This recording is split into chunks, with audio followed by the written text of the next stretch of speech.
what used to anger me quite a bit was bands that were bigger than me, who were friends of mine, and they would text me on my little phone and they would say, you know, hey, you know, this is terrible, what's going on in the country, thanks for speaking out. And I'm thinking, like, you have 10 times the audience I do. Why aren't you speaking out?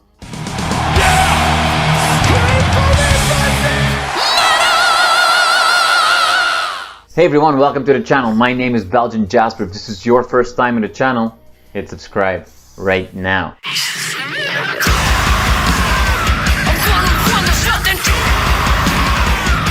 All right, Otep, thank you so much for your time today. I really appreciate it.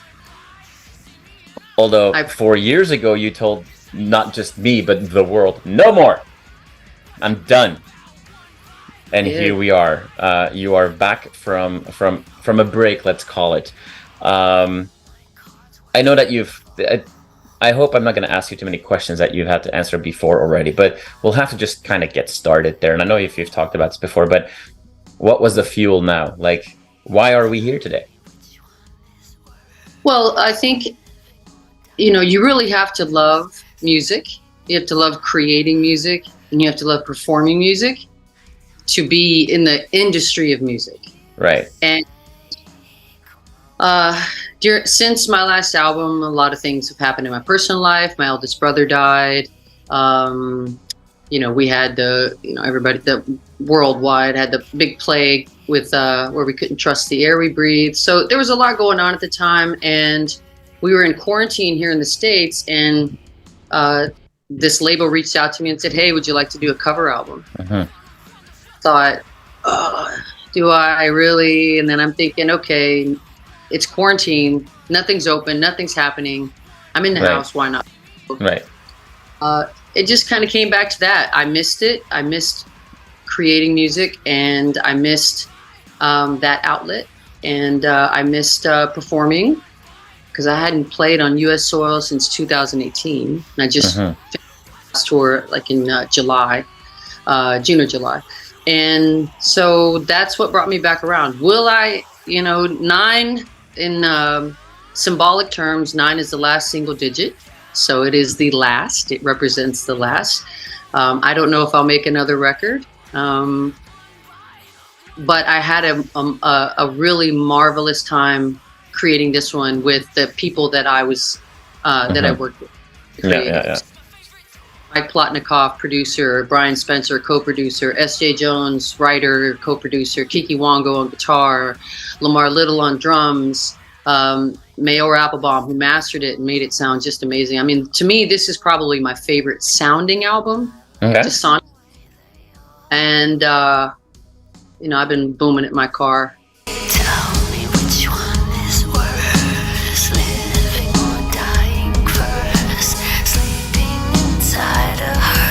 Let's start at the end, as you call it. Because when I listen to this album, the feeling that I get is, it's almost like, it feels in a way, I know it's not really that, but because of the, you know, the combination of some covers and some other stuff, it kind of feels like this wrap-up anthology album almost. And it's like, I feel it's both wrapping up a part of your life as well as setting the stage for what's to come. It feels as much the first step of a new part, if you will. So very interesting to hear that you're like, well, you know, we'll see what goes.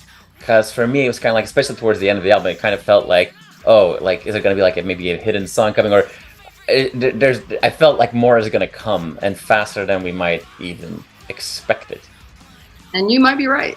I went into this album with the idea that, you know, I was going to do what I did with, especially some of the pop songs. I was going to do with Royals by Lord, and how I start lyrics. Everything starts lyric based for me.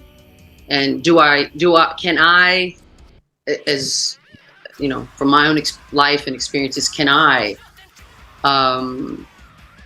really identify with what this singer and this songwriter are saying? And then that we deconstruct the song and try to do homage to the original, keeping the nucleus there, and then make like an Otep song. as I got further into it, my brother passed away, and then I had you know, my companion animals are my family. So my little daughter Chloe, she passed away unfortunately suddenly, same as my brother. So all that happened within a very small amount of time, and so. And in fact, the last voice you hear on this album, if you listen long enough, is the last voicemail my brother left me. Hi, Otep. The world is ready for you, Otep. They're ready for you to come back and knock it out of the park. I have all the faith in the world in you, sister. I love you, and I can't wait to talk to you. He was such a big. He was just an amazing human, and he's my big brother. And so, you know, he believed in me when others didn't, and so supportive, but not just to me, but to the whole family and his friends and everybody. So in crafting this album and going through the different songs and just kind of being free with it and not really caring what, you know, what the label thought, no disrespect, I'm just saying, I'm just being real here. I didn't care what the fans thought. I didn't care I just wanted to write from my heart and write from my soul. And from that came an entirely new well of inspiration. All right. So that may be what you're sensing, because I felt it.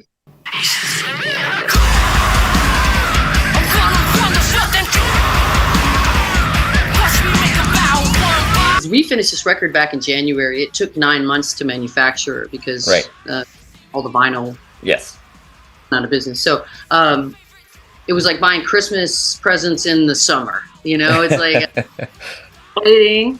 And then boom, you know, it's out now, and I've been really excited, and again, I feel inspired again. And so, what form that'll take, I'm not sure, but probably something in a bunch of different mediums, including something sonic, something musical.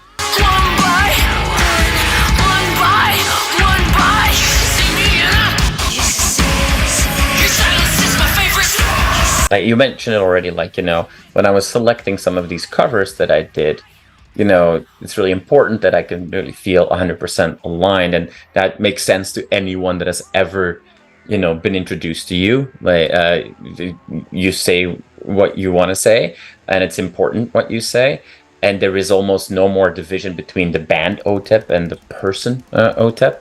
At the same time, these covers, I mean, they're all known songs, but they're not like the ultimate known songs of these people that you've covered. I mean, there are some, you know, there are some songs that were hits, don't get me wrong, but, you know, take Territorial Pissings from Nirvana, you didn't do Smells Like Teen Spirit.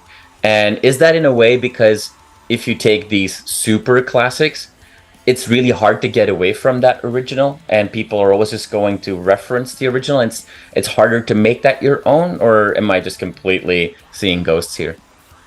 I think that might have been, that's a good point you make, but that wasn't part of my thinking. Okay. But it's a good point you make, because a lot of people have covered Heart Shaped Box by Nirvana. A lot of people have covered that song, and it still sounds like Heart Shaped Box. Even though I think in a Territorial Pissing still sounds like a beefed up, more like, you know, Kurt loved punk rock so much, so we really went for that angle. Faster, little grittier sound. But we didn't have to go too far because Territorial Pissings already has that sound. But to me, that's one of Nirvana's best songs. I'm a huge Nirvana fan. I'm a huge Cobain fan. I mean, his lyrics and their music made a big impression on me when I was coming up. And but I always found myself drawn to their B-side stuff. You know, I mean, I love Smells Like Teen Spirit. I love Heart Shaped Box. I love those hits. But I was also drawn to Paper Cuts and, you know, Pissings, and we tried to do one other song, but there's one like weird guitar solo where Kurt's like screwing around on guitar and he's not really playing anything, and none of the guitar brought in could match it.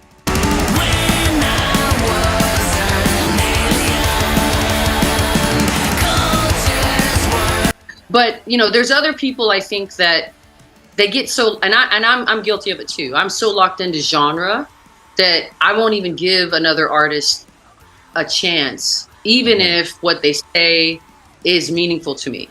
So I think that's why it's important for bands, or at least my band, when we cover a song, it's something that not only lyrically means something, it has a message that is meaningful to me, but I feel like it will have a meaning for the people that listen to me, and that might not give Olivia Rodrigo a chance because, you know, she's a big pop star, right? Right. Okay, so take it, and I'll give you the same message, although I changed the lyrics a bit for it to fit me. Same thing with a lot of the other songs, but I wanted them to get, you know, it gives them an opportunity to hear an artist and what they have to say outside the genre, and it's something that I've done. So yeah. I mean, it when you say this, it makes me think of I think it was just a video that you put out when you were just sharing some of your thoughts. I don't think it was an interview. Because basically what you're saying is, you know, there's different ways to interpret something. There's different ways to look at something. And that seems to have been a bit of a lesson for you as well to you know, I guess, you know, in no better way of saying it, like, check yourself before you wreck yourself. Because it prompts a memory that you shared, that you were like at a meet and greet and there were like two rowdy guys and you were like, oh, they're gonna be like super annoying, like I think you called them Duck Dynasty people, and then they turned out to be a gay couple introducing each other to you, and you were like, oh damn, I kind of did what I tell other people not to do. That happened. These two guys were in line, looked right out of Duck Dynasty, the beards, they had the American flag bandana. They were dressed in camo, they were little pudgy guys, looked like they were outdoorsmen, and they were loud and drunk, and I was thinking, oh, you know, what am I gonna have to put up with? You know, like, what am I gonna deal with? We're bumping into the tables and causing, and then when they get up to me, like, we just really want to thank you. Me and my husband, we've been married for 20 years, and we just love you so much. And I was like, I am such an asshole. I am so, I guess. I prejudged you. I'm sorry. Yeah.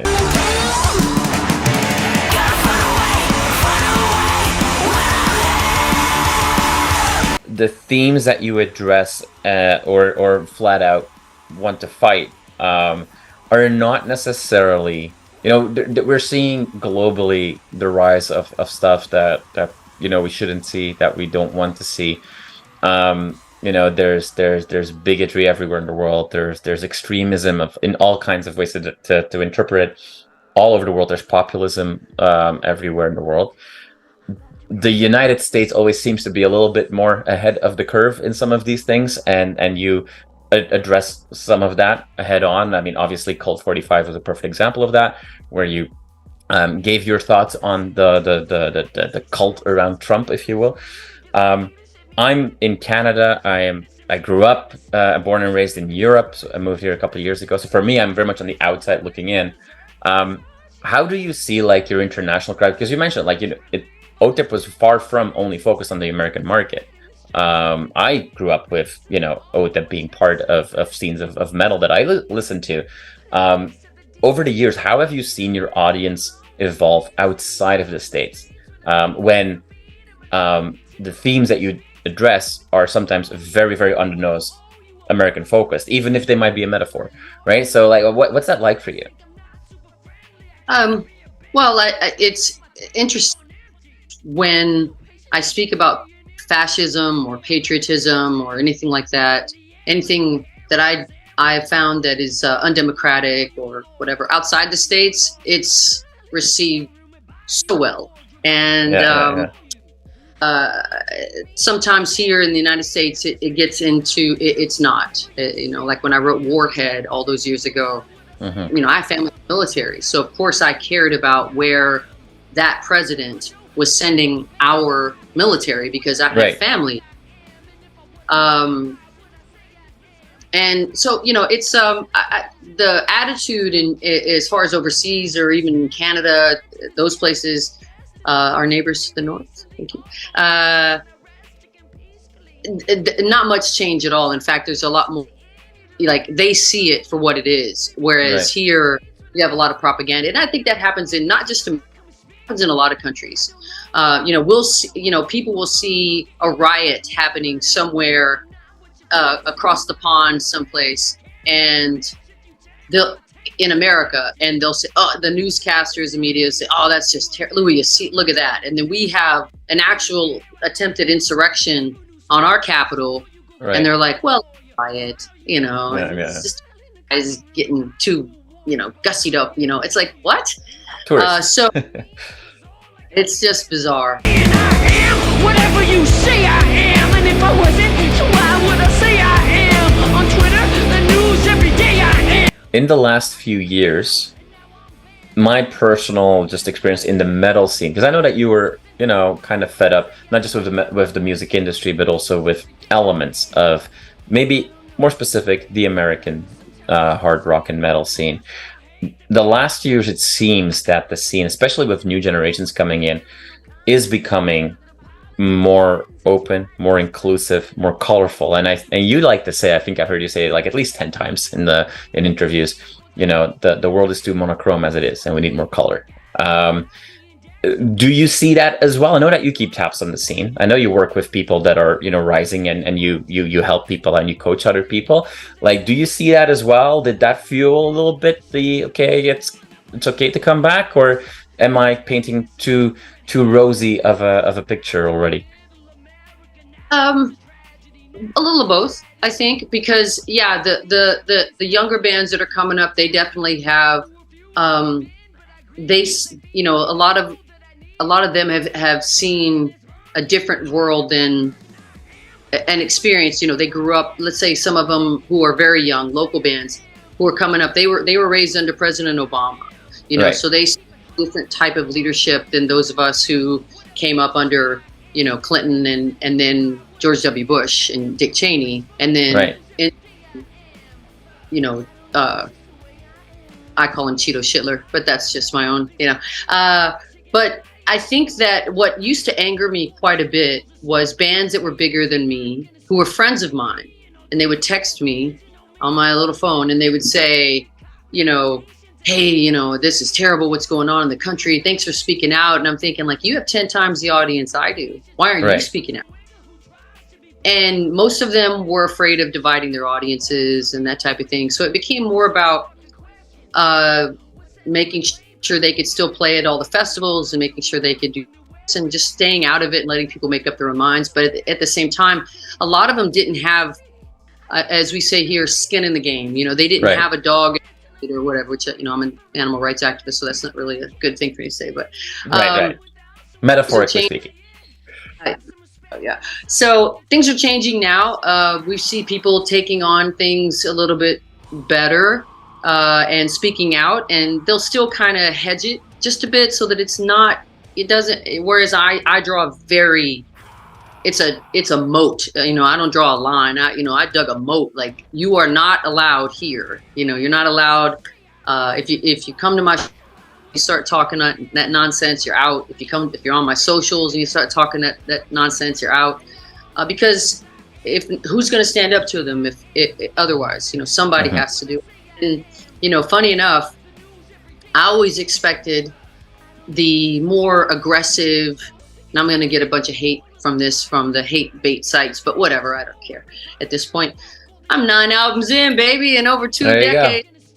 So, but the point is that, I expected really the more grimier type genres to be more involved in, like, the working class and the poverty class and all that, and also understanding what it's like to be, cast aside from general society. People find out you play metal and you're tattooed like I am, they automatically assume a lot of things about you.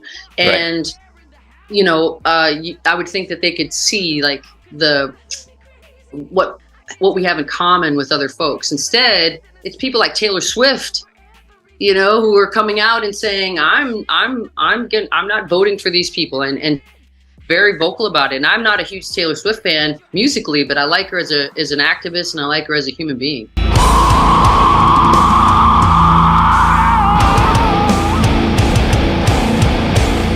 I really expected more from, I think, our genre and other punk genres and the like, because, you had to leave it up to, like, I'm from Southern California, so we have this rapper here, and this kid is a blood, you know, from the, you know, South Central gangs here, and he put out a song called "Fuck Donald Trump."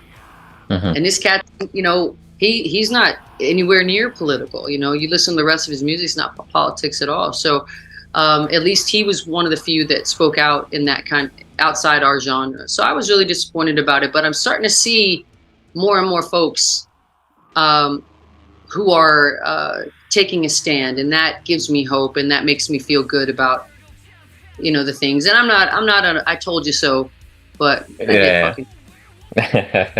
All right, well, so let's cling on to this last bit of, like, you know, positivity there at the end of your answer, and let's ride that wave a little bit, because now the album's out, came out as we were talking, came out a few days ago, so hopefully it also kind of feels a little bit of a weight off your shoulder. But it also means that now it's time again to accelerate, because people want to see you. You've done a tour already, but they want to see more of you. They want you to promote this. They want you to be back, you know, in the scene and on the stage. So to wrap us up a bit, you know, we've had the album now. We may or may not see more material coming our way because you may or may not have been very creative. But what can we expect? What should we keep our eyes open for and our fingers crossed? I don't know. That's the honest answer. I don't know. I thought that I'd be touring around the release of the record. Typically, bands, booking agents coordinate with labels and say, okay, we need her to tour around this, and da, da, da. That didn't happen with this album, so there's no tour, and I don't know what's going to happen next year. If I do get offers and I feel like I can go out and do a good job for everybody, because that's what means the most to me, is making sure that when I'm on the road, it's not about partying. It's not about any of that stuff. It's about making art and living art and creating art and delivering music to fans who wait in line and pay a lot of money to see us and buy our merch. And so if I can't do them justice, then I won't go out. Spread the word, Otep has returned. Now watch me go werewolf on all these sheep. I don't know. There's things in the works right now, but you know, it's all ifs and whens and maybes and all that. You guys will know. It'll be everywhere. Right now, I'm trying to figure out what my next move is, because I do feel creative. I do have wells of inspiration all around me. I just not sure where I want to put it yet. Okay. Well, awesome. Well, my next move is to say thank you for your time. I really appreciate it.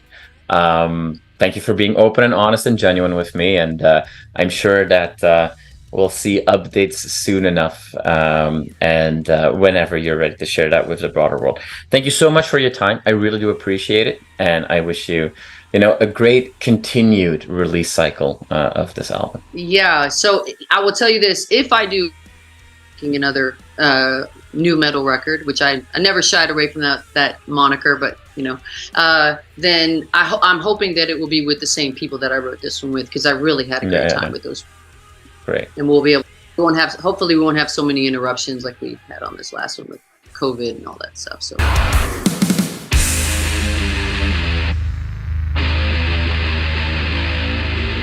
You are awesome for watching this video. Click right here to see more content like it and subscribe to the channel.